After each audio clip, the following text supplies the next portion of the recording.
Hello दोस्तों, कहानियों का दौर चैनल में आपका स्वागत है। आज की कहानी है मेरी बहू रानी। तो चलिए कहानी शुरू करते हैं। पंडित जी ने यही तारीख चुनी है ललित और प्रीति के रिश्ते के लिए।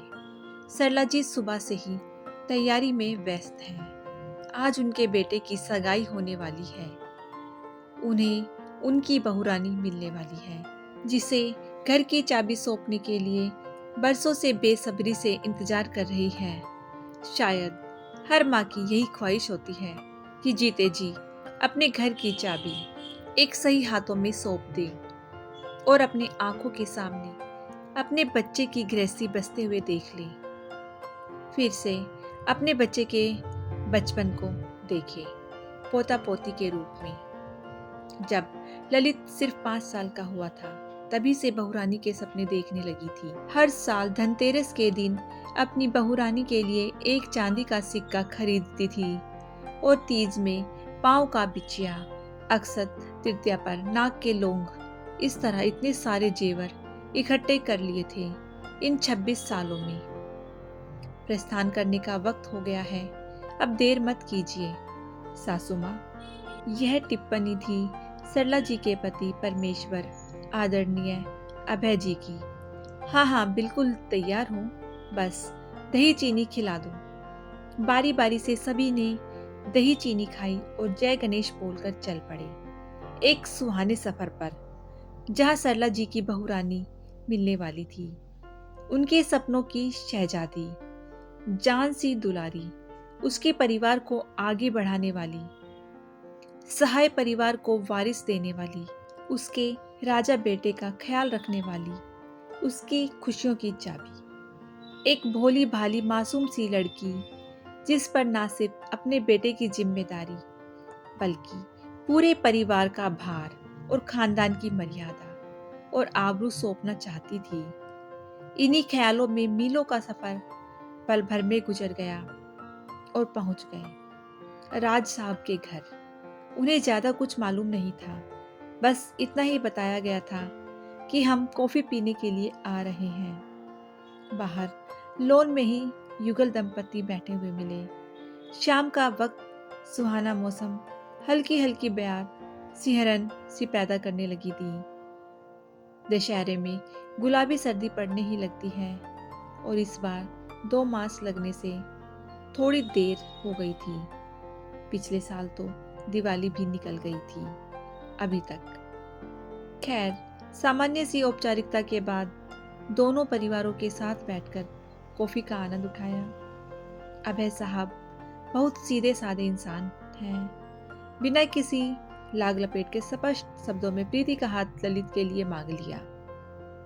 राज साहब शायद इस बात के लिए तैयार नहीं थे, तो कुछ हैरान और परेशान हुए और अपनी पत्नी की तरफ देखने लगे।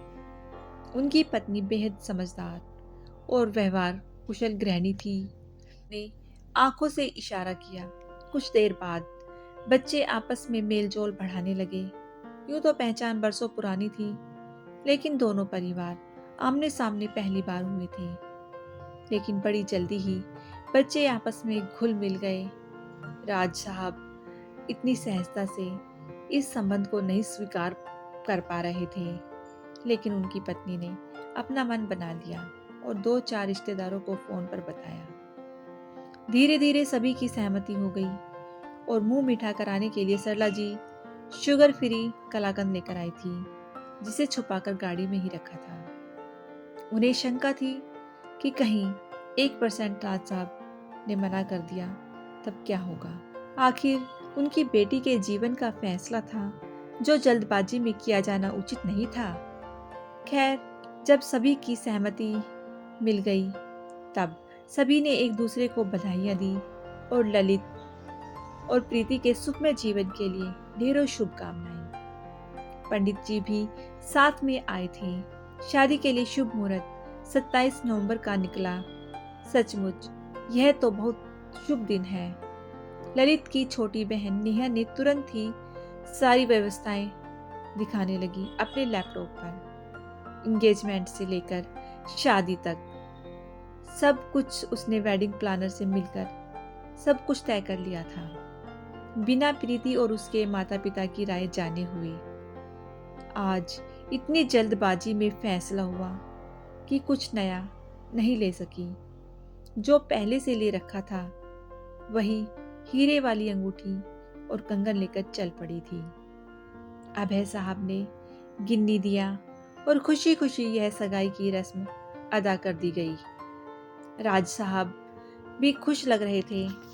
प्रसन्नता की बात तो है, ललित देखने में खूबसूरत, नौजवान और देश की नंबर 1 कंपनी में मैनेजर के पद पर आसीन था।